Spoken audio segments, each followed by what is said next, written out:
Boa noite, gente. Muito bom ver você aqui nessa noite.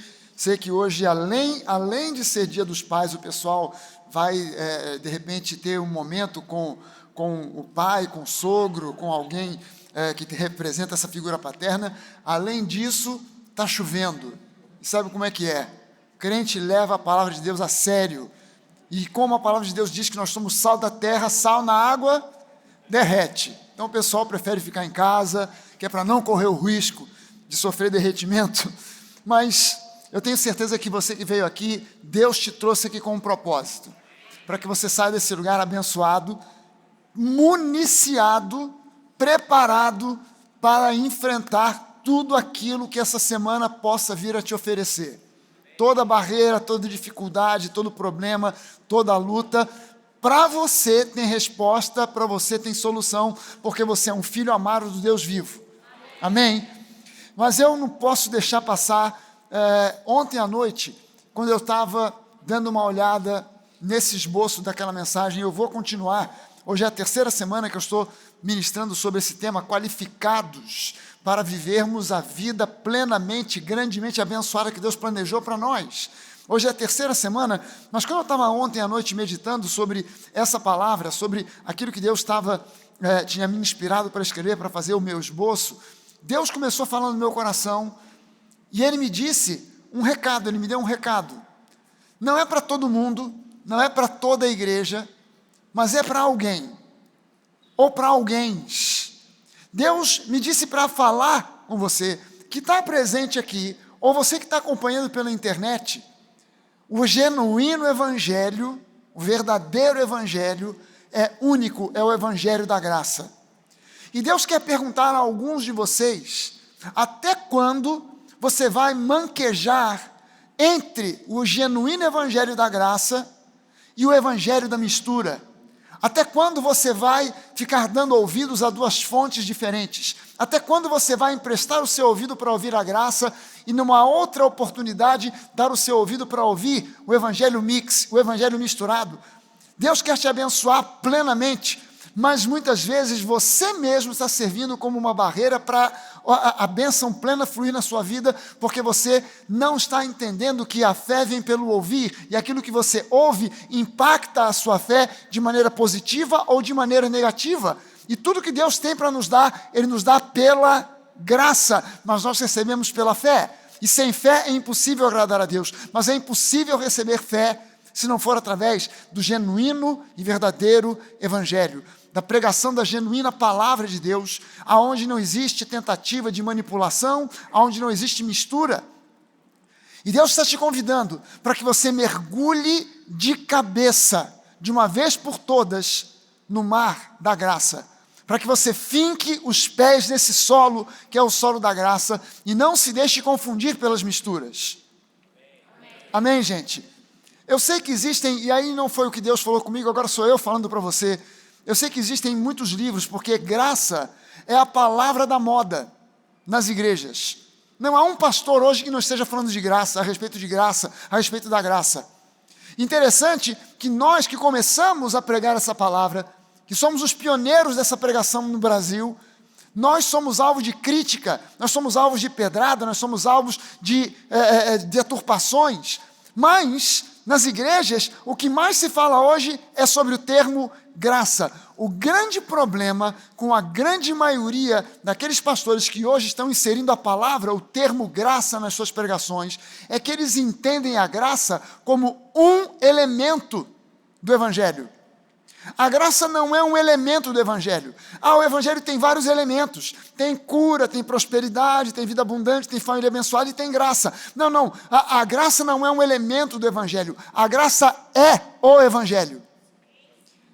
Não é um elemento a mais. Quando você encara a graça como um elemento, então você tem graça, mas você tem santidade. Você tem graça, mas você também tem certas outras disciplinas espirituais. Não. A graça é o evangelho. Falar sobre o evangelho da graça é citar uma redundância. É como se você estivesse dizendo, está chovendo, chuva molhada. Não, você não fala que a chuva é molhada porque é uma redundância. Da mesma forma, dizermos o evangelho da graça é uma redundância porque o evangelho é único e é o evangelho da graça. Dentro do evangelho da graça, você tem alguns elementos, como cura, libertação, restauração, santificação, santidade, vida abundante. Esses são os elementos do evangelho da graça. E nós precisamos receber o evangelho. Amém? E não uma parte do evangelho. E não uma mistura do evangelho com a antiga aliança. O evangelho é a nova aliança. A nova aliança é o evangelho. E nós não podemos fazer um mix de nova aliança com antiga aliança. Quando nós misturamos as duas, sempre vai dar um ruim. Por quê? Porque basta um pouco de fermento para estragar com toda a massa. E o convite que Deus faz para você é: mergulhe de cabeça nesse rio de água viva que é a graça. Existem vários livros escritos sobre graça. De um tempo para cá, houve agora uma pletora de livros, pastores escrevendo sobre graça. Nós não temos nenhum desses livros vendendo aqui, na nossa livraria. Por quê? Porque todos eles, os livros que vendem aqui na nossa livraria, passam por uma peneira. Nós primeiros lemos os livros, nós primeiros olhamos, observamos quem é o autor do livro. E dependendo do que for, a gente não coloca aqui. E esses livros que estão sendo escritos sobre graça, que estão sendo vendidos nas livrarias evangélicas por aí, nós não vendemos aqui. Por quê? Porque nós já lemos e sabemos, é livro onde existem mistura de nova com antiga aliança. E nós não queremos que você leia alguma coisa que vai contaminar a sua fé. Nós queremos que você leia aquilo que vai edificar a sua fé. Então a gente quer ministrar para você nessa noite a continuidade dessa palavra, qualificados para viver uma vida ricamente abençoada. Não simplesmente uma vida abençoada, mas uma vida ricamente abençoada. Se eu quero desfrutar da minha herança em Cristo, isso é algo que nós temos falado muito nessas últimas semanas, se eu quero desfrutar da minha herança em Cristo, eu preciso ter um entendimento revelado no meu espírito a respeito da minha qualificação. E levar todo pensamento contrário a isso, cativo à obediência de Cristo. Qualquer pensamento que venha me dizer que eu não mereço, que eu não estou qualificado, eu preciso levar esse pensamento imediatamente cativo à obediência de Cristo. E é exatamente isso o que você deve fazer. Literalmente, vem um pensamento que diz: você não é qualificado, ou você não merece, ou você não está apto, você não é digno. Imediatamente você precisa declarar e dizer: eu levo esse pensamento agora cativo à obediência de Cristo. E substitua esse pensamento por um outro pensamento. Pensamento, gente, embora seja algo imaterial, ele funciona exatamente igual àquilo que nós conhecemos no mundo físico. Dois corpos não conseguem ocupar o mesmo espaço ao mesmo tempo. É uma lei da física. Dois corpos, você não consegue botar duas garrafas dessa ao mesmo tempo no mesmo espaço físico.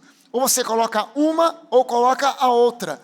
Mas as duas não ocuparão o mesmo espaço físico ao mesmo tempo. Da mesma forma, dois pensamentos não ocupam a mesma mente ao mesmo tempo. E se você leva cativo aquele pensamento à obediência de Cristo, e você substitui esse pensamento errado por um pensamento da palavra, você começa a propositadamente declarar e pensar: eu tudo posso naquele que me fortalece. Eu sou um filho amado. Jesus pagou o preço para que eu seja ricamente abençoado. Quando você começa a pensar assim, o pensamento errado que diz que você não merece, que você não pode, que você não é digno, ele não tem espaço para entrar mais. Amém? E você precisa levar cativo todo o pensamento errado à obediência de Cristo. Eu quero ver alguns versículos aqui com você do Antigo Testamento, e eu quero começar com Joel, capítulo 2. Joel, no capítulo 2, versículos 23 até o versículo 26, nos diz assim: filhos de Sião. E essa expressão, filhos de Sião, ela é uma expressão simbólica que fala a respeito da igreja. Ele não diz aqui filhos do Sinai, mas ele diz filhos de Sião, filhos que estão naquele lugar, é o Monte Sião, aonde houve o batismo com o Espírito Santo pela primeira vez, aonde Davi colocou a Arca da Aliança, depois de recuperar das mãos dos filisteus, ele colocou a Arca da Aliança no Monte Sinai, e ela permaneceu ali por 40 anos, foi o período em que ele compôs os Salmos, e alguns outros autores, como Asaf, compuseram os Salmos, Foi nesse período de 40 anos em que a arca esteve sobre o Monte Sinai. Perdão, sobre o Monte Sião, e não mais sobre o Monte Sinai. Filhos de Sião, alegrem-se e exultem no Senhor, o seu Deus, porque Ele lhes dará as chuvas. E essa palavra chuvas no hebraico é Geshem.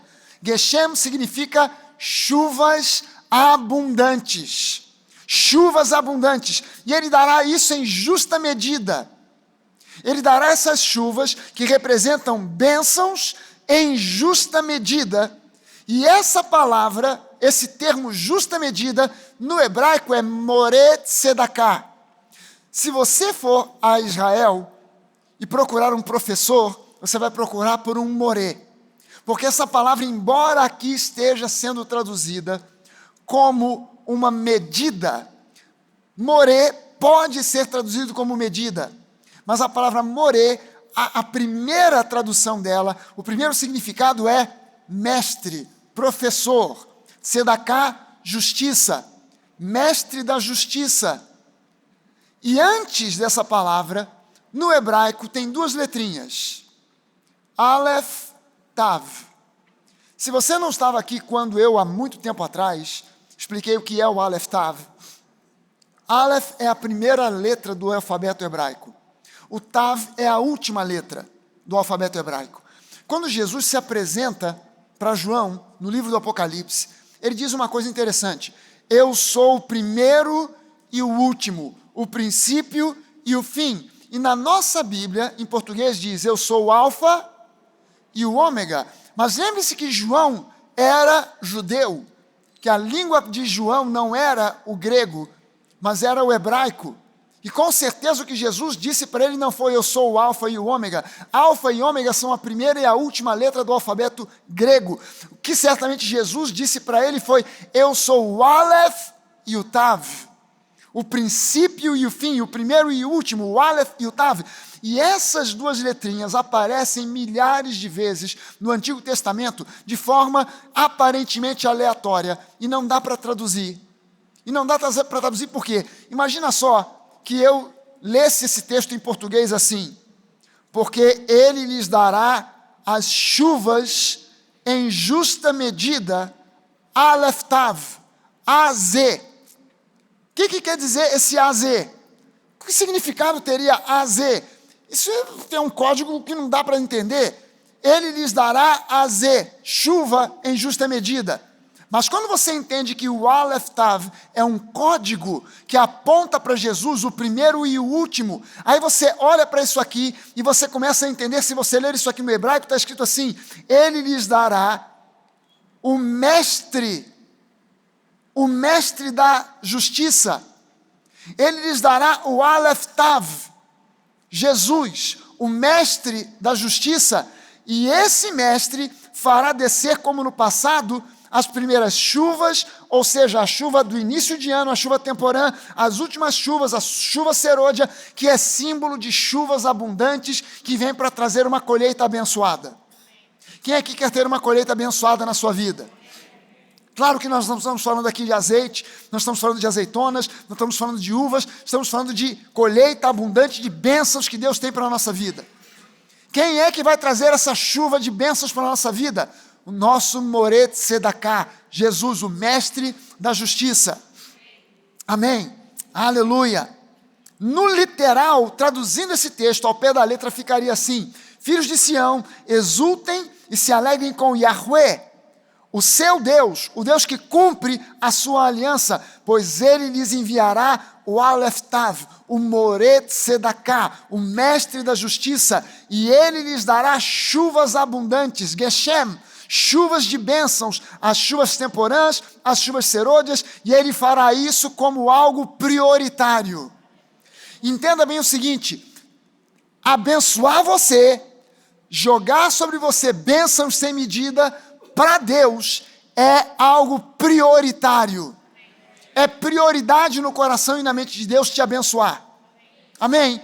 Creia nisso. O justo viverá pela fé. Deus dá pela graça. A gente recebe pela fé. E a fé se expressa por aquilo que a gente declara. Então eu queria que você declarasse: as minhas bênçãos são uma prioridade na mente e no coração do meu Pai Celestial.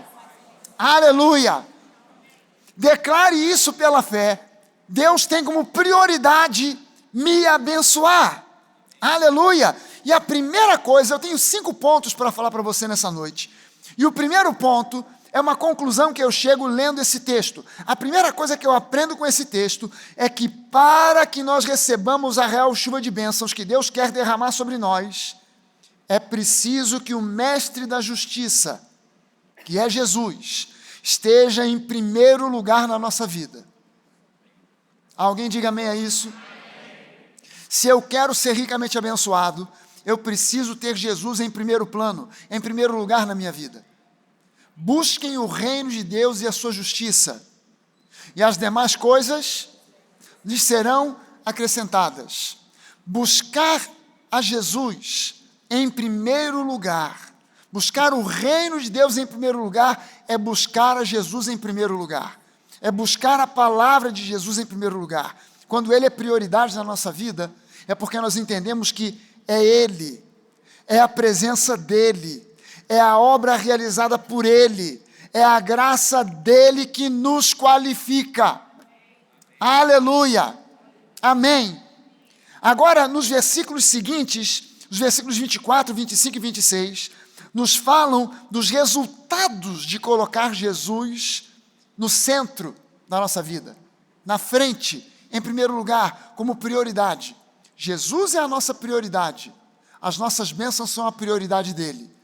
Quais são as consequências quando eu coloco Jesus em primeiro lugar na minha vida? Versículo 24 de Joel, capítulo 2. Ele diz: as eiras se encherão de trigo, os reservatórios se encherão de trigo. É óbvio que isso aqui é uma linguagem simbólica. Para Israel isso aqui era literal, para nós é simbólico. Eiras lotadas de trigo significa bênçãos sem medida. As eiras se encheram de trigo, os lagares, ou seja, os lugares onde se produz o vinho, transbordarão de vinho e também de azeite. Eu restituirei os anos que foram consumidos pelos gafanhotos, o migrador, o devorador e o destruidor, o meu grande exército que enviei contra vocês. Vocês terão comida em abundância e ficarão fartos, ficarão satisfeitos, e vocês louvarão o nome do Senhor seu Deus, que fez maravilhas em favor de vocês, e nunca mais o meu povo será envergonhado. E nunca mais o meu povo será envergonhado.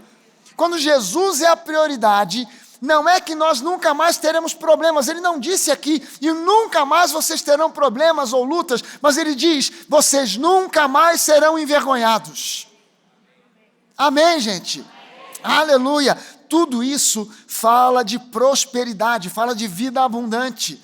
Prosperidade não é somente grana no bolso, prosperidade é saúde. Prosperidade é vida abençoada em todas as áreas e sentidos e setores.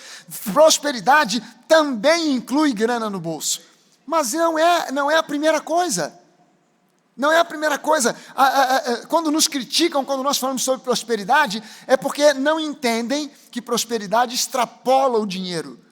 Prosperidade tem a ver com saúde, prosperidade tem a ver com paz, prosperidade tem a ver com casamento abençoado, com filhos abençoados, com família abençoada. Isso tudo está incluído dentro da prosperidade que Deus quer nos dar. Amém? Segunda coisa, se eu quero desfrutar da aliança que Deus tem para a minha vida, eu preciso saber, conhecer, entender, ter isso enraizado na minha mente e no meu coração, que Deus nunca esteve com o seu coração focado na obediência à lei. Deus nunca esteve com o seu coração focado na obediência à lei, mas sim em corações convertidos a Ele. O foco de Deus nunca foi a obediência à lei, mas o coração convertido a Ele. É preciso que a gente entenda isso, porque tentar trazer a lei de volta é como se a gente estivesse dizendo, não, o foco de Deus sempre foi a lei. O meu coração convertido a Ele é secundário. Não, o foco de Deus nunca foi a lei. O foco de Deus sempre foi o coração do homem. E eu vou mostrar isso para você. Isaías capítulo 1, os versículos de 10 a 13, nos diz assim, ouçam a palavra do Senhor. Ouvi a palavra do Senhor, vós, poderosos de Sodoma, dai ouvidos à lei do nosso Deus, ó povo de Gomorra. Deixa eu fazer uma interrupção aqui e te perguntar uma coisa. Quantos aqui sabem que quando Isaías escreveu o seu livro, Sodoma e Gomorra já tinham deixado de existir há séculos? A Sheila, o Jorge, mais uma meia dúzia de 3 ou 4, o pessoal que faz a escola bíblica, que faz o Nova College, sabe, porque o pastor Jorge dá aula de Antigo Testamento e mostra essa cronologia.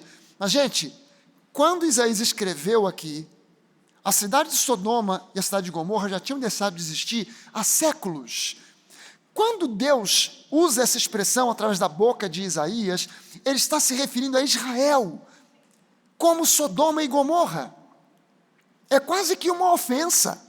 Ele diz: ouçam vocês, poderosos de Sodoma, vocês, ó povo de Gomorra. E olha só a pergunta que agora Deus faz: do que me serve a mim a multidão dos vossos sacrifícios, diz o Senhor. Já estou farto dos holocaustos de carneiros, da gordura de animais cevados. Nem me agrado de sangue de bezerros, nem de cordeiros, nem de bodes. No versículo 12 ele diz: quando vocês vêm para comparecer perante mim, quem requereu isso das mãos de vocês? Que viesseis a pisar nos meus átrios. Não continueis a trazer ofertas vãs. O incenso é para a minha abominação, e as luas novas, e os sábados, e a convocação das assembleias. Não posso suportar iniquidade, nem mesmo a reunião solene. Gente, Deus estava dizendo: olha, sacrifícios de bois, de ovelhas, de bodes, de animais, incenso, nada disso aí me interessa. Eu já estou farto e cansado disso. Não estou preocupado com isso. Vocês guardarem o sábado, ou guardarem os sábados, em Israel o que não falta é Shabat. Toda semana tem um sábado. Mas se for uma época de uma festa qualquer, como Páscoa, Pentecostes, numa semana às vezes você tem 2 ou 3 Shabats. E Shabat é um tempo de repouso, onde as pessoas se retiram para meditar na palavra de Deus, nas coisas de Deus. E Deus está dizendo: eu estou cansado desses rituais, eu estou cansado dessa coisa toda. Agora, se tudo isso aqui, esses sacrifícios, guardar as festas, guardar os Shabats, não agradavam a Deus, o que é que Deus queria então? O que é que Deus estava querendo? Se nada disso agradava de fato a Deus, o que o agradaria? E o próprio Isaías dá a resposta lá no capítulo 55. A resposta para aquilo que está escrito no capítulo 1 aparece no capítulo 55, dos versículos 7 ao versículo 13. Ele diz: o que me interessa é que o ímpio abandone o seu caminho, o seu mau caminho. Isso aqui é um conceito de techuvá. Techuvá é a palavra hebraica equivalente à palavra grega metanoia, que é traduzida como arrependimento. O que me interessa é que o ímpio exerça techuvá, exerça metanoia, e ele mude o seu mau caminho, e o homem mau, os seus maus pensamentos. Gente, pensamentos errados, crenças erradas geram pensamentos errados geram crenças erradas, que geram resultados negativos e até desastrosos. E ele está dizendo: o que me interessa é que vocês abandonem os maus pensamentos, os maus caminhos, converta-se ao Senhor, que se compadecerá dele, e volte-se para o nosso Deus, porque Ele é rico em perdoar. E essa palavra rico, no hebraico, é rabá. Rabá, quando um judeu que fala hebraico quer dizer para você muito obrigado, se ele quiser dizer apenas obrigado, ele diz todá. Mas se ele quiser dizer muito obrigado, ele diz todá rabá.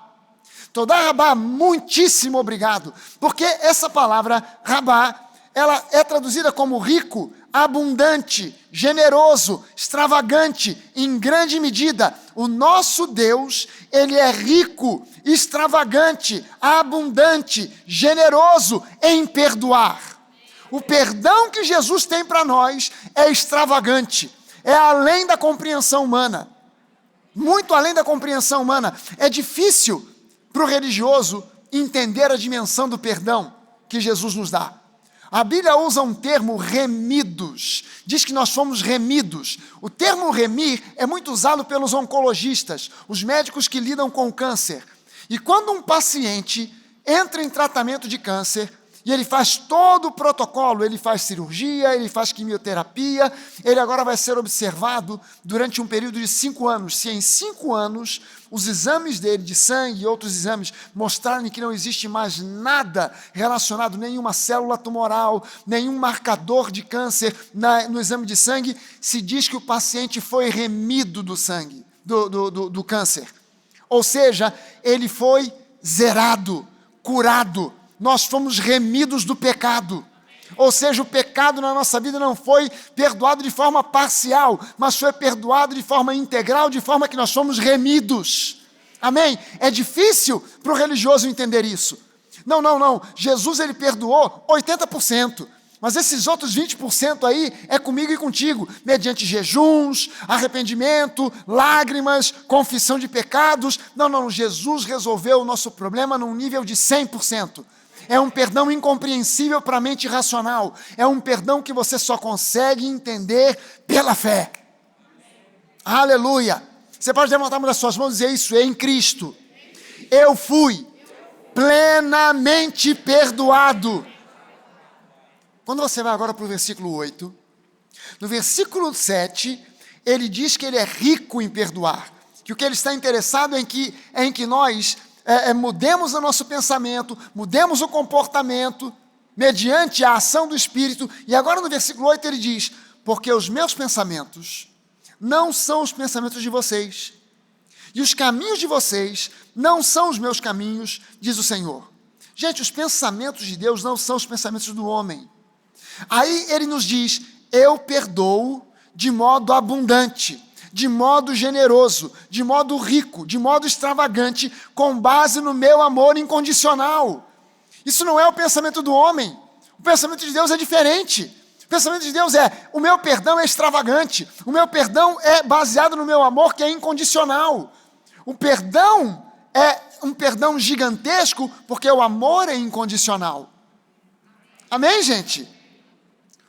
O pensamento religioso humano reconhece que Deus perdoa, mas mistura isso com o pensamento de que Ele só faz esse perdão acontecer mediante muitas lágrimas, mediante muito esforço da nossa parte, mediante o exercício de disciplinas espirituais, sacrifícios, confissão, penitências, jejuns. E Deus não está cobrando absolutamente nada disso de nós. É preciso entender que o amor de Deus é a origem do perdão.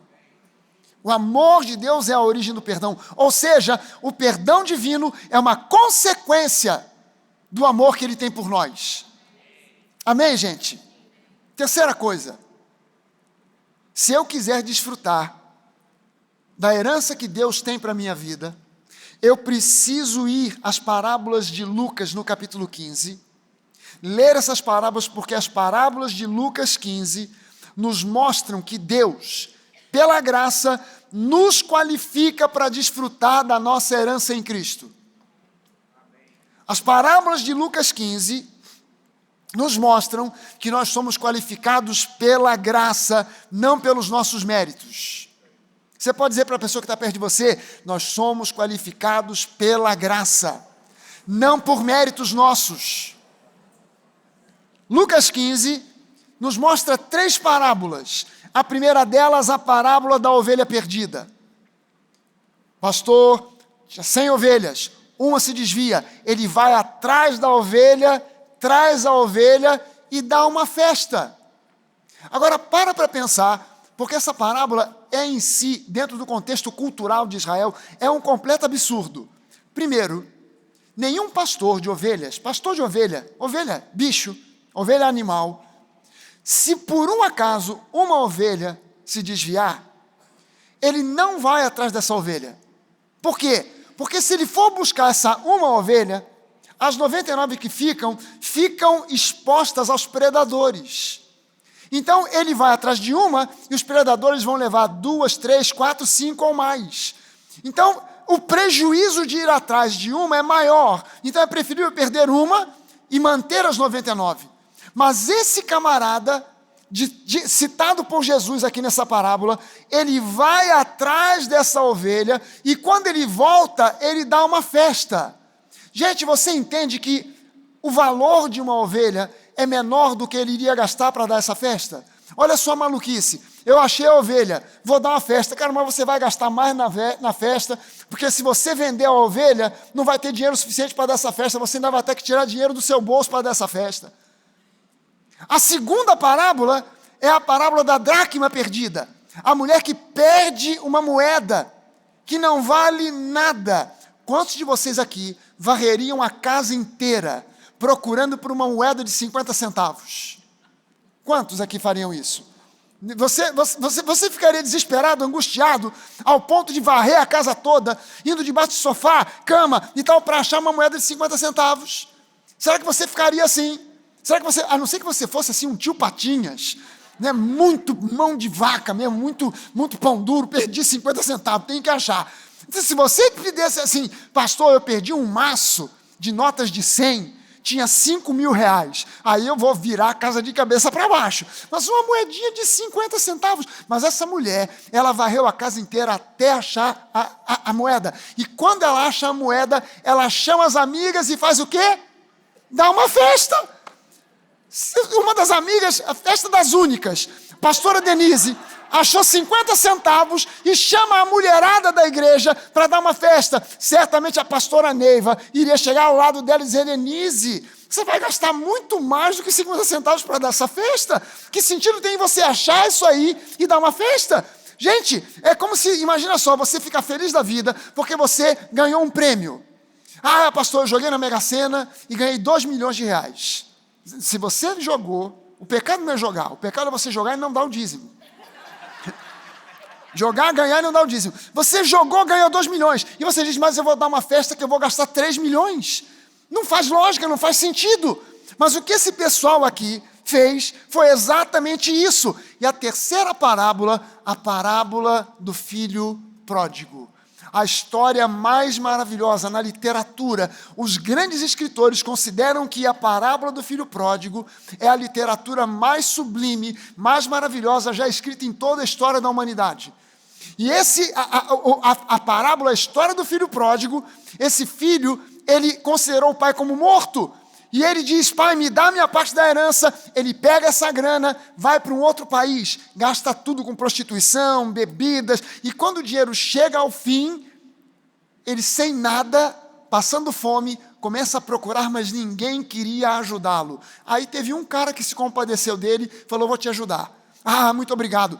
Você pode ficar junto com os porcos lá no chiqueiro. Poxa, mas no chiqueiro, um judeu, num chiqueiro, o judeu não se mistura com porco, o judeu não cria porco, o judeu não come carne de porco. E o senhor quer me colocar no chiqueiro? É pegar ou largar. Mas o senhor vai levar uma comidinha para mim? Não, você vai comer da comida dos porcos. Porra, é pegar ou largar. O cara foi para lá. E lá, quando ele começa a comer da comida dos porcos, misturado com os porcos, ele cai em si. Mas no chiqueiro qualquer um cai em si. Qualquer um cai em si quando está no chiqueiro. Difícil cair em si quando o sujeito está no palácio. Quando o sujeito está no palácio, desfrutando das benesses do rei, difícil cair em si. Mas quando ele vai para o chiqueiro, lá ele... eu preciso de Deus. Quantos aqui reconhecem: pastor, eu estava no chiqueiro, na lama do pecado, Jesus me salvou? Amém. Sabe, de manhã tinha menos gente que levantou a mão. Fui eu e mais uns 2 ou 3. Eu disse: sabe qual é a diferença entre eu que levantei a minha mão e mais esses 2 ou 3? É que nós reconhecemos, você veio do mesmo lugar, só que você ainda não reconheceu. Quando você não reconhece que você veio do chiqueiro, você pensa assim: ah, mas eu nunca roubei, nunca matei, sou uma pessoa que paga meus impostos, não trai minha esposa, não trai meu marido, sou uma pessoa legal, gente boa, bacana, legal. Você não está entendendo que no espírito você estava no chiqueiro da lama do pecado? E você só chegou aonde você está hoje porque Deus te alcançou. Porque Jesus te alcançou pela graça. Ele teve misericórdia, Ele teve graça, Ele te amou e Ele te salvou. E quando a gente olha agora para essa parábola, a gente vê que esse pai, o título da parábola está errado. O título da parábola é o filho pródigo, não, é o pai pródigo. Olha só como diz aqui o versículo 20 de Lucas 15. E levantando-se, foi para o seu pai. Vinha ele ainda longe quando seu pai o avistou. E compadecido, não morrendo de raiva, mas compadecido dele, correndo, o abraçou e o beijou. Quem estava ouvindo Jesus pregar, esperava que Jesus dissesse o seguinte, e o seu pai, vendo-o, esperou que ele chegasse bem próximo e dissesse, agora estás voltando sem vergonha, agora tu aí sujo, rasgado, cheirando a chiqueiro, você volta, pode ir embora. E ele não queria nem ser recebido como filho, porque ele sabia que tinha sido agora considerado como pai, como morto, e ele mesmo foi considerado como morto. E ele chega para o pai e pede, pai, me trata como um dos teus funcionários, um dos teus servos, para que eu tenha alguma coisinha para sobreviver. O pai manda ele calar a boca, não deixa ele progredir naquele ensaio, naquele texto que ele ensaiou, e diz, traga uma roupa nova, coloque em sandália nos pés, anel no dedo, que equivale a receber um credit card sem limites, bota anel no dedo, sandália nos pés, roupa nova, mata o boi gordo, o boi cevado, e vamos fazer uma festa, porque esse meu filho estava morto, mas ele reviveu. Nós estávamos mortos, mas em Cristo nós revivemos. Sabe, e Deus fez uma festa. Ele recebeu esse filho com uma festa. Quando você se entrega para Jesus, há uma festa no céu. Aleluia. Pastor, tem sempre alguém que faz uma pergunta. Pastor, e as obras da carne? Questão do pecado, a falta de santidade, falta de consagração, e etc, etc, etc. Isso aí me leva para o quarto ponto. Aí eu preciso citar para você o ponto número 4, para responder a isso. Pastor, e o pecado? E a falta de consagração? E a falta de santificação? Como é que fica? As obras da carne, como é que fica? Ponto número 4. O que nos qualifica não são os nossos esforços em obstruir as obras da carne. O que nos qualifica não são esses esforços para obstruir as obras da carne, mas a ação do Espírito Santo em nós, nos dando força e sabedoria para que as obras da carne sejam obstruídas. Não é por força, não é por violência, mas é pela ação do meu Espírito, diz o Senhor. Amém, gente? Romanos 8,13 diz assim, porque se vocês viverem segundo a carne, caminharão para a morte, mas se pelo Espírito, não por esforço próprio, mas pelo Espírito, pela ação do Espírito, se vocês pelo Espírito, pela ação, pela intervenção, pela inspiração do Espírito Santo, não por obras da lei, não por regras religiosas, não por jejuns, não por autojustificação, não por outros esforços humanos, mas pelo Espírito, vocês mortificarem os feitos do corpo, certamente vocês viverão. Sabe, a impressão que eu tenho é que em muitas igrejas, esse texto é lido tirando fora a expressão pelo Espírito. Parece que o texto diz assim, porque se vocês viverem segundo a carne, caminharão para a morte, mas se mortificarem os feitos do corpo, certamente viverão. Peraí, faltou uma expressão aqui, mas se pelo Espírito, pela ação do Espírito, pare de se esforçar, pare de tentar, renda-se ao Espírito Santo. Renda-se ao Espírito Santo. Se você perguntou, pastor, mas como é que a gente faz com as obras da carne? E o pecado? Meu irmão, presta atenção. Quando você se rende ao Espírito Santo, Ele faz uma obra em você e modifica a sua natureza. Ele modifica as suas vontades. A sua vontade passa a ser a vontade dEle. Não é uma coisa de você negar a sua vontade. É uma coisa de você se render ao Espírito Santo. E Ele muda o seu interior. Amém, gente? É um posicionamento de rendição. Espírito Santo, eu me rendo a você. Eu reconheço que eu preciso de você. Eu não sei quantos de vocês já tentaram se livrar de um mau hábito. Se livrar de um mau hábito é difícil. É muito difícil. Mudar hábitos é difícil. Mas olha só. Você quer ver uma coisa? Eu garanto aqui, todos vocês aqui, quando tomam banho, quando pega a toalha para se enxugar, sempre se enxuga do mesmo jeito. Sempre. Você nunca reparou isso? Pensando bem, pastor, é mesmo. Eu começo pelos cabelos, depois eu vou aqui no sovaco e tal, depois... você faz sempre do mesmo jeito, porque é um hábito. Hábitos só mudam se você primeiro mudar o seu pensamento. Pensamentos geram ações. Ações repetidas geram hábitos. Um hábito determina e define o seu caráter, e o seu caráter determina o seu futuro. A coisa toda começa com pensamento. Você precisa trabalhar e renovar a sua mente na palavra de Deus, para que os seus pensamentos passem a ser os pensamentos de Deus, e não mais os pensamentos da carne. E quando você se rende, sabe, aquela pessoa que atenta, o diabo ele é esperto. O diabo não é burro, o diabo é esperto. Ele vai sempre te tentar numa área de fraqueza, aonde você já foi um habitué.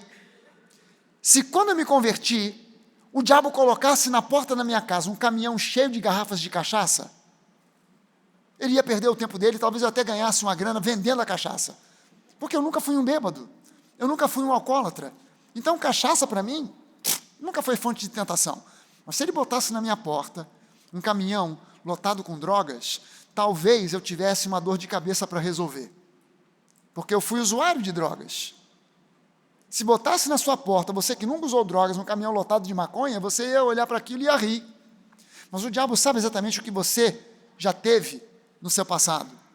Se o seu problema foi com pornografia, ele vai te chamar e tentar você para isso.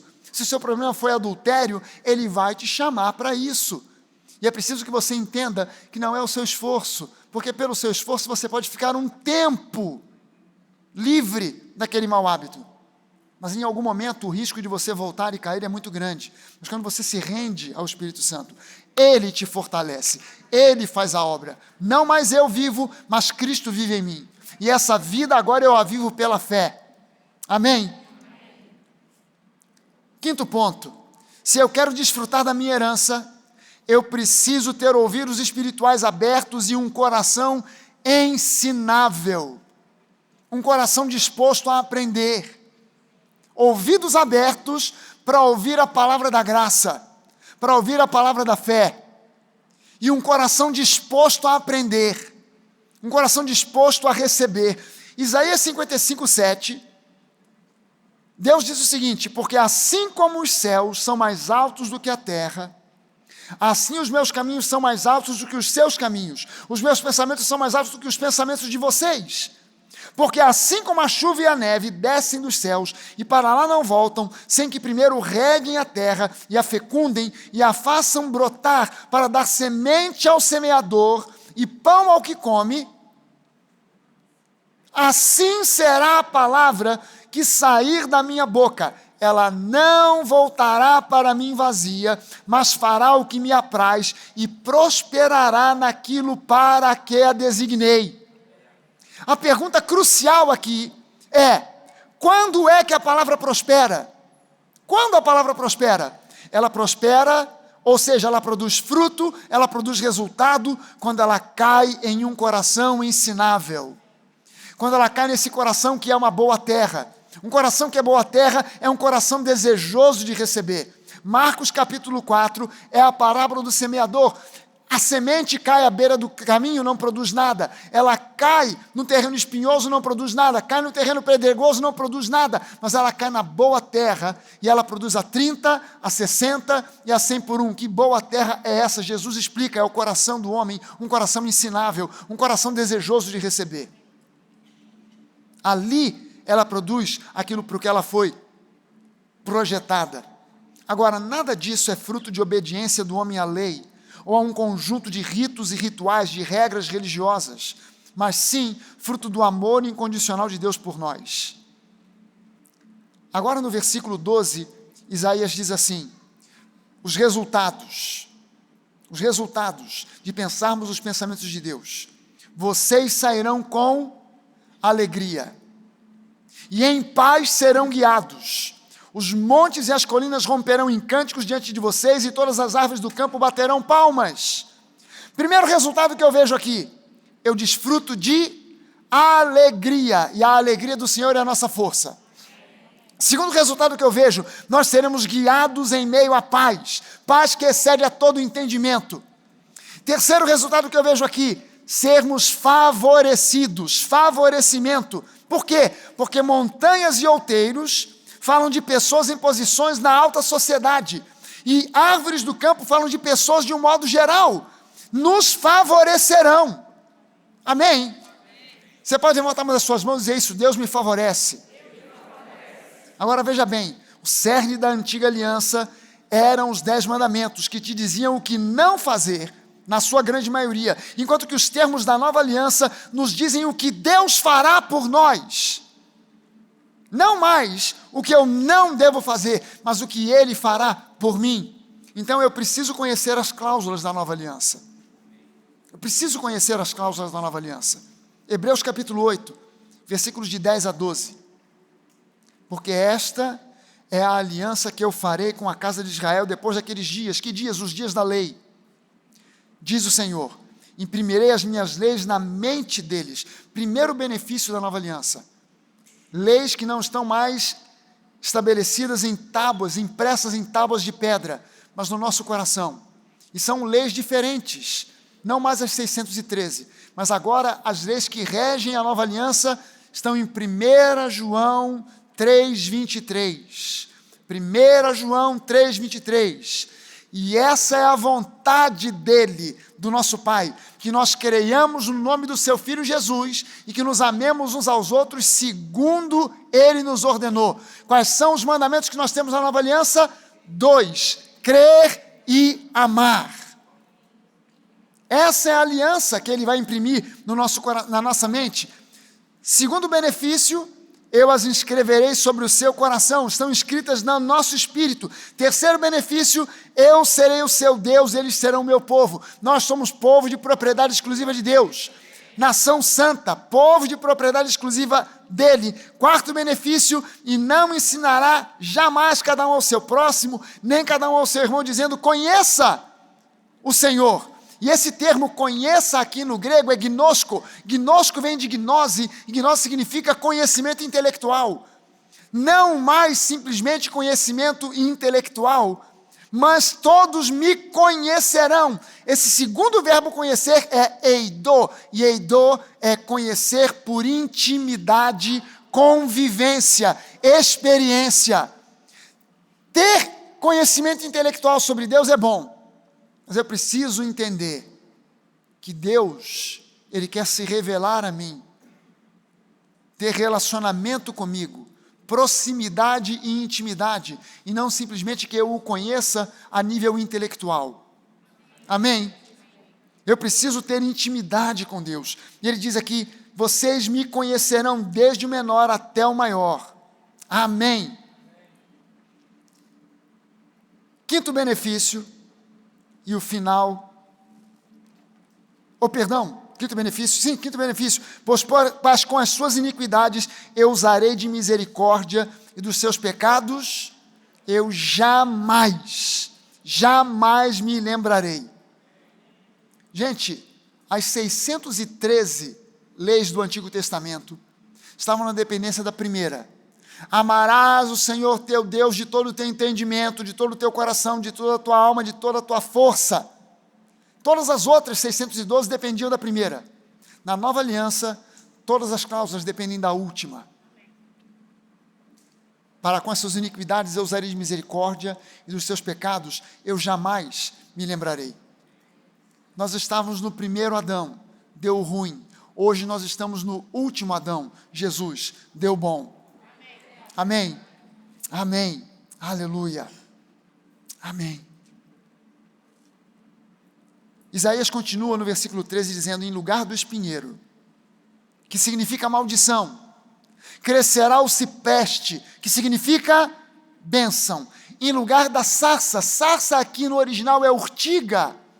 Quem é que já teve contato com a planta urtiga alguma vez? Deu aquela coceira miserenta. Você sentou num arbusto de urtiga. Ai, meu Deus, nem fala, pastor, coisa horrível. Pois é, no lugar da urtiga crescerá a murta. Murta no hebraico é Hadassa. Hadassa era o nome hebraico da rainha Esther. E Esther foi a rainha que salvou o povo de uma morte terrível. Havia um complô para matar o povo de Israel. E a rainha Esther conseguiu a salvação do povo. Então Hadassa aponta para salvação. Salvação. No lugar da coceira, do prurido provocado pela urtiga, crescerá salvação. E isso será glória para o Senhor e sinal eterno que nunca se apagará. Eu quero, antes da gente participar da ceia, mostrar para você uma foto de uma Hadassa, de uma murta. Isso aqui é uma murta em flor. Quando a murta floresce, a sua flor é uma das que tem mais perfume entre todas as flores da natureza. Mas a murta, ela na Europa, ela é usada para fazer muro. Dá uma olhada nessa outra foto aqui, ó. Se você for à Europa, nos jardins de Versalhes ou em Londres, e você for conhecer aqueles jardins onde tem, às vezes, aqueles labirintos, as paredes são formadas por murta, formam um muro. O que isso mostra para nós?